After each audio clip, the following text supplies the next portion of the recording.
না, আমাদের আলহামদুলিল্লাহ ভালো, সবকিছু ভালোই চলছে। পেমেন্টটা যেভাবে না, পেমেন্ট নিয়ে আমাদের কোনো এখন সমস্যা নেই।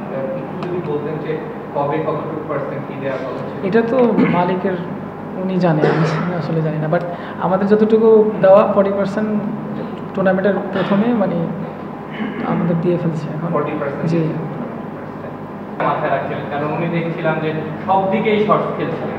হ্যাঁ, ওনাকে অ্যাকচুয়ালি সেটার বল করাটা ডিফিকাল্ট ছিল। উনি পিছনেও খেলতেছিল, সামনে খেলতেছিল।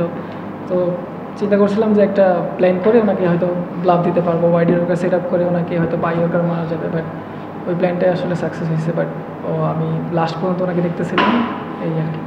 দুই দলের বোলাররাই মার খাইছেন, আপনি একটু ব্যতিক্রম যে কিনা ইকোনমিক্যাল বোলিংটা করতে পারছেন। এটার কি কারণ মনে হয় যে আপনি প্রথম 2 ওভারেই এসে 2 উইকেট নিয়েছেন? এইটার কারণে কি আপনার এই কাছে কি মনে হয় একটু বেশি কনফিডেন্ট ছিলেন? আমি শুধু আমার লাইন লেন্থে ফোকাস করেছিলাম। শুরুতেই বলটা একটু গ্রিপ হচ্ছিল, তো একটু ডিফিকাল্ট ছিল ব্যাটসম্যানের জন্য মারা শুরুতে। তো চেষ্টা করেছি এক জায়গায় বোলিং করে যাব, যদি ব্যাটসম্যান কিছু করতে চাই তখন চেঞ্জ আপ করবো।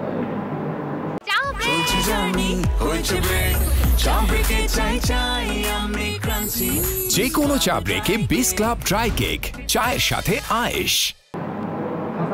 যখন লাস্ট ওভারে সব 3 ওভারে 36 এর মতো দরকার ছিল, সেই ওভারে 70 কতটুকু কনফিডেন্স ছিলেন? যেহেতু আপনারা সিলেটের দুটো ক্লোজ ম্যাচ আসলে আরও দেখতেছিলাম খুব ফ্রাস্ট্রেশন কাজ করতেছিল ফিল্ডিং, অন ফিল্ডিং, মানে কনফিডেন্সটা কতটুকু ছিল ম্যাচটা বের করে নেওয়া, বিশেষ করে লাস্ট ওভারে?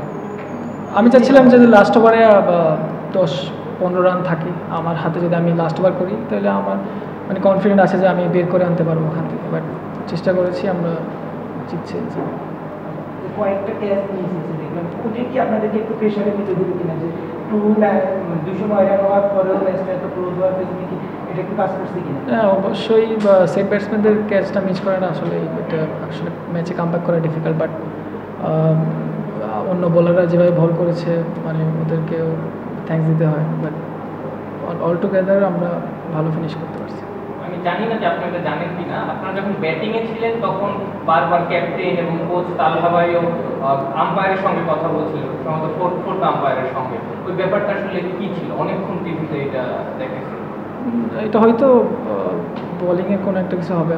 ব্যাটিং যখন ছিল, আমরা ব্যাটিং ছিলাম তখন হয়তো বোলারদের ওই যে নো বলগুলো চেক করার জন্য হয়তো বারবার বলতেছিল বক্সের যে নো বলটা হয় বা কিছু একটা হবে। আরেকটা ব্যাপার হচ্ছে দুই দলই ক্যাচ ফেলেছে, আপনার মানে কোনো একটা কারণ আছে কিনা? আকাশের কারণ হতে পারে কিংবা কুয়াশা বেশি?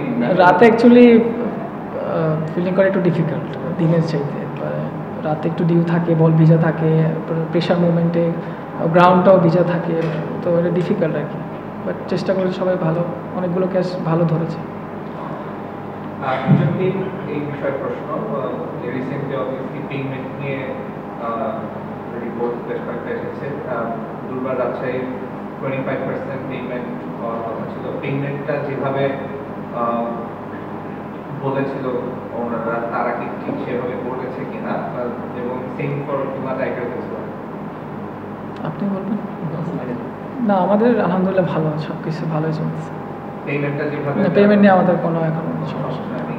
একটু যদি বলতেন যে কবে কতটুকু পার্সেন্ট কি দেওয়া হচ্ছে? এটা তো মালিকের, উনি জানে, আমি আসলে জানি না। বাট আমাদের যতটুকু দেওয়া 40% টুর্নামেন্টের প্রথমে মানে আমাদের দিয়ে ফেলছে এখন। 40%? জি।